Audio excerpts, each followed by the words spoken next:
ये आकाशवाणी है। कार्यक्रम सुर्खियों में प्रस्तुत है कोरोना वायरस संक्रमण पर स्वास्थ्य विशेषज्ञ डॉक्टर एन माथुर से आकाशवाणी संवाददाता नवीन सक्सेना की बातचीत। डॉक्टर माथुर, कोरोना वैक्सीन को लेकर और इससे संबंधित बहुत से प्रश्न हैं लोगों के मन के अंदर। हम आपसे ये जानना चाहेंगे कि ये जितने भी वैक्सीन इस समय विश्व में डेवलप हो रही हैं, इनका प्रिंसिपल क्या है और क्या सभी वैक्सीन एक ही प्रिंसिपल पे काम कर रही हैं?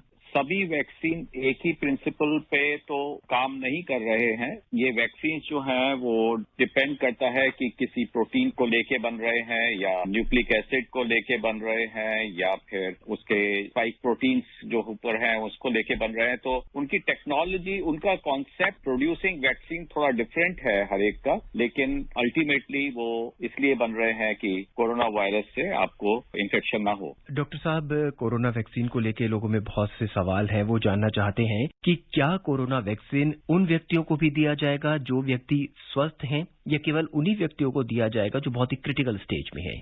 ये वैक्सीनेशन है वो अल्टीमेटली तो हर एक को होना पड़ेगा। ये जरूरी नहीं है कि हर एक इंडिविजुअल को वैक्सीनेशन फाइनली मिले, क्योंकि अगर वो सिग्निफिकेंट पॉपुलेशन को मिल जाता है तो काम बन जाता है, क्योंकि उससे जो संक्रमण फैलने का जो तरीका है वो कम हो जाता है, वो संक्रमण नहीं फैलता है। लेकिन शुरू में क्योंकि सबको एक साथ वैक्सीन नहीं मिल सकता है और वैक्सीन को प्रोड्यूस करने में टाइम लगेगा, हर एक को एक साथ तो वैक्सीनेशन नहीं हो सकता है जबकि पॉपुलेशन इतनी ज्यादा है, तो उसको प्रायोरिटाइज किया जाएगा। सबसे पहले हेल्थ केयर वर्कर्स या फिर जो कि बहुत वृद्ध व्यक्ति या फिर जिनको बहुत कोई कोमॉर्बिडिटीज हैं उनको टारगेट किया जाएगा, उनको पहले वैक्सीन दिया जाएगा। डॉक्टर साहब कहते हैं कि कोरोना वैक्सीन लगने से एंटीबॉडीज डेवलप हो जाती हैं, तो एंटीबॉडीज कब तक बनती हैं वैक्सीन लगने के बाद और कब तक बनी रहेंगी? ये डिपेंड करेगा वैक्सीन पे। जब वैक्सीन आएगी तो उस पे ये इंफॉर्मेशन भी होगी, और अभी हम उस स्टेज पे शायद नहीं है, एक्सेप्ट कि फाइजर की वैक्सीन जो लगनी शुरू हुई है उसके अंदर डिटेलिंग है, तो उसमें ये कहना तो बहुत मुश्किल है कि कब तक एंटीबॉडीज रहेंगी, क्योंकि अभी हम उस स्टेज पे नहीं पहुंचे हैं, लेकिन सिग्निफिकेंट टाइम तक रहेंगी। हम समझते हैं कि अगर 2 डोजेज हैं और अगर वो लग जाती हैं तो 1 साल के लिए तो उसको इन्फेक्शन नहीं होना चाहिए। डॉक्टर, कोरोना से ठीक होने की दर हमारे देश में लगातार बढ़ती चली जा रही है और ये बहुत अच्छी बात भी है, लेकिन कोविड से ठीक हुए व्यक्तियों को अब क्या सावधानियां बरतनी चाहिए? कोविड से ठीक हुए व्यक्ति अगर बिल्कुल ठीक हो गए हैं तो उनको कोई चिंता की बात नहीं है, लेकिन हर एक कोविड से ठीक हुआ व्यक्ति ये ध्यान रखे कि कोई सिम्टम्स आ भी सकते हैं, बाद में डेवलप हो सकते हैं, तो वो पोस्ट कोविड क्लिनिक्स हर एक हॉस्पिटल में चलते हैं। अगर उनको कुछ भी ऐसा लगे कि वो ठीक नहीं है या कुछ उनको डॉक्टर कंसल्ट करने की जरूरत है तो जरूर पोस्ट कोविड क्लिनिक्स में जरूर जाएं और अपने आप को दिखाएं। और उसमें बेसिकली ये देखा जाता है कि आपको सांस ठीक आता है कि नहीं, या आपको कोई न्यूरोलॉजिकल सिम्टम तो नहीं है या कोई वेस्कुलर सिम्टम्स तो नहीं आ रहे हैं। डॉक्टर, जनरली लोग हाथ धोने के लिए सैनिटाइजर्स का उपयोग कर रहे हैं, इससे भी कई तरह के इन्फेक्शन होने का खतरा पैदा हो सकता है क्या? अगर आप स्किन सेंसिटिव नहीं है और टॉलरेट करती है, जो कि ज्यादातर पॉपुलेशन में कोई प्रॉब्लम नहीं होगी, लेकिन हाँ कुछ लोगों की स्किन बहुत सेंसिटिव होती है, उनको अल्कोहल बेस्ड सैनिटाइजर सूट नहीं करते हैं, उनकी स्किन ड्राई हो जाती है या कभी कुछ थोड़ी प्रॉब्लम भी आ सकती है, तो वो सैनिटाइजर चेंज कर सकते हैं डॉक्टरी सलाह से। डॉक्टर साहब, कोरोना से ठीक होने के कितने दिनों बाद व्यक्ति सामान्य गतिविधियों में वापस लौट सकता है? इस क्वेश्चन का आंसर मैं इस तरीके से करूंगा कि 17 दिन के बाद you are free to move in public. मतलब 17 दिन अगर आपके जब आपका इन्फेक्शन हुआ था और उसके बाद अगर आप बिल्कुल ठीक रहे हैं, लास्ट 7 डेज आप बिल्कुल ठीक रहे हैं, तो आप कहीं भी घूम सकते हैं और कहीं भी जा सकते हैं। आपको ये टेस्ट करने की जरूरत नहीं है कि आप नेगेटिव हुए हैं कि नहीं, क्योंकि आप हो ही गए होंगे मोस्टली। 10 दिन के बाद यूजुअली कोरोना टेस्टिंग में आता नहीं है, अगर आता भी है तो वो डेड वायरस भी हो सकता है। तो हम ये मानते हैं कि 17 दिन जिसमें कि लास्ट 7 डेज कोई भी सिम्टम नहीं हो, होम आइसोलेशन में पेशेंट रहा हो, तो वो कहीं भी जा सकता है। हाँ, यदि कोई व्यक्ति 17 दिन तक या उससे भी ज्यादा हॉस्पिटल में ही रहा हो, 10 दिन और देने पड़ेंगे उनको बाहर जाने के लिए। डॉक्टर साहब, देखा गया है कि 17 दिनों के बाद जो व्यक्ति कोरोना से पीड़ित था वो अपना टेस्ट नहीं कराता है, यानी उसे ये भी नहीं पता चलता है कि वो नेगेटिव है या पॉजिटिव है, और वो उसी तरह से फिर अपना ऑफिस ज्वाइन कर लेता है या समाज में दूसरे काम करने शुरू कर देता है। ये कहाँ तक सही है?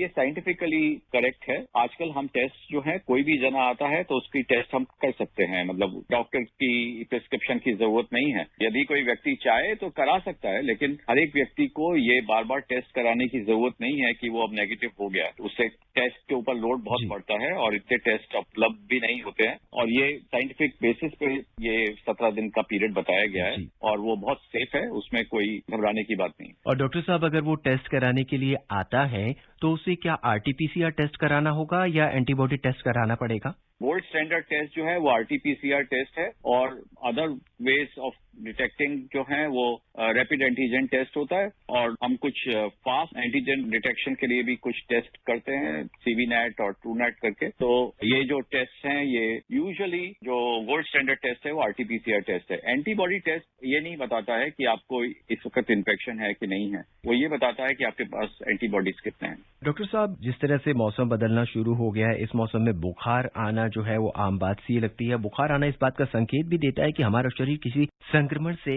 लड़ रहा है। किसी व्यक्ति को अगर बुखार आता है तो क्या उसे कोविड जांच करानी चाहिए या उसे कुछ दिन इंतजार करना चाहिए? आज के दिन यदि किसी को भी बुखार आता है और कोई बुखार का बहुत स्ट्रेट रीजन दिख नहीं रहा है तो उसको कोरोना का टेस्ट जरूर कराना चाहिए और जल्दी कराना चाहिए। और कितने दिन में कराना चाहिए? कई बार कहते हैं कि लोग 2 दिन या 3 दिन इंतजार करते हैं कि बुखार उतर जाएगा फिर उसके बाद कोरोना टेस्ट करा लेंगे। जी नहीं, जब भी बुखार आए फौरन जितना भी जल्दी हो सके नेक्स्ट डे आप जब भी पॉसिबल हो तो इसका टेस्ट जरूर कराएं, RT-PCR। डॉक्टर साहब, वैज्ञानिक जो है वो क्या क्या अनुसंधान कर रहे हैं जिनसे बचा जा सके? ये नोवेल वायरस है, इसके बारे में हमें बिल्कुल कुछ ज्ञान नहीं था।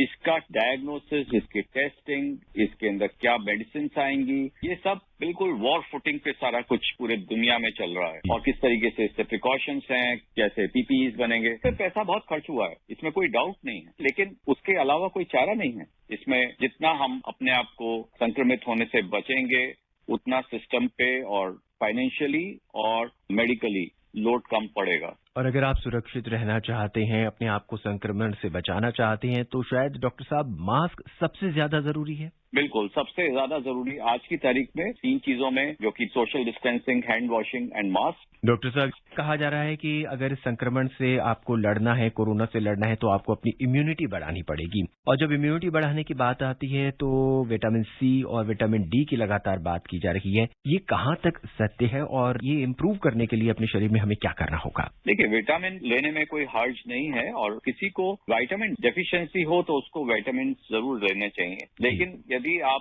बिल्कुल स्वस्थ हैं और आपकी आहार में वैसे भी विटामिन करेक्ट मात्रा में पहुंच जाते हैं तो आपको सप्लीमेंटल विटामिन लेने की कोई आवश्यकता नहीं है। आपका आहार बहुत अच्छा है, आप खाना बिल्कुल ठीक ठाक खाते हैं और आपके पास विटामिन डेफिशिएंसी भी नहीं है और फिर भी आप विटामिन ले तो आपकी इम्यूनिटी बूस्ट हो जाएगी, बिल्कुल नहीं होगा। तो इस पे इतना ज्यादा डिपेंड नहीं करें कि इम्यूनिटी बूस्टिंग। इम्यूनिटी जिनकी कम है वो केसेस हैं, किसी को कैंसर है या कोई साइटोटॉक्सिक ड्रग्स पे है या कोई और बीमारी है या स्टीरॉइड्स पे हैं, तो उन लोगों को थोड़ा ध्यान रखना पड़ेगा कि उनकी इम्यूनिटी बढ़ी रहे। डॉक्टर, ये भी अक्सर देखने में आ रहा है कि जैसे भी हमने मल्टीविटामिन की बात करी है, कहा जा रहा है कि आप विटामिन लीजिए, विटामिन C बढ़ाइए, विटामिन D बढ़ाइए, तो लोग अपनी तरफ से ही विटामिन ले रहे हैं अपनी इम्यूनिटी बढ़ाने के लिए बिना किसी चिकित्सक के परामर्श के। खासकर विटामिन C की अगर बात करें, ये कहाँ तक सही है? देखिए, इसमें कोई नुकसान नहीं है विटामिन C लेने में। अगर आप ज्यादा विटामिन लेंगे तो आपकी बॉडी से बाहर निकल जाएगा, अगर बॉडी को जरूरत नहीं होगी तो उसमें ऐसा घबराने की बात नहीं है। हाँ, विटामिन D बहुत ज्यादा ले लेंगे तो प्रॉब्लम हो सकती है, विटामिन C में कोई प्रॉब्लम नहीं आएगी।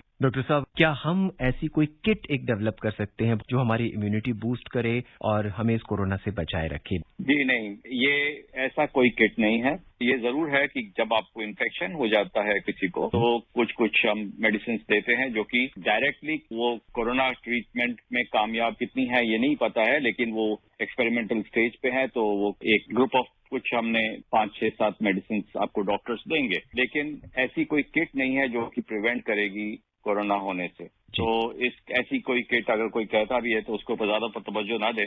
Face mask, social distancing and hand washing ही सबसे बड़ा किट है। डॉक्टर साहब, कार्यक्रम में जुड़ने के लिए बहुत बहुत धन्यवाद। अभी आप सुन रहे थे कोरोना वायरस संक्रमण पर स्वास्थ्य विशेषज्ञ डॉक्टर NN माथुर से आकाशवाणी संवाददाता नवीन सक्सेना की बातचीत। ये कार्यक्रम आकाशवाणी के समाचार सेवा प्रभाग द्वारा प्रस्तुत किया गया। इसे आप हमारे mobile app news on AIR पर भी सुन सकते हैं। इस कार्यक्रम के संबंध में अपनी प्रतिक्रिया आप हमें ईमेल कर सकते हैं। पता है airnsttalks@gmail.com। ये कार्यक्रम फिर से सुनने के लिए लॉग ऑन करें हमारी वेबसाइट newsonair.com।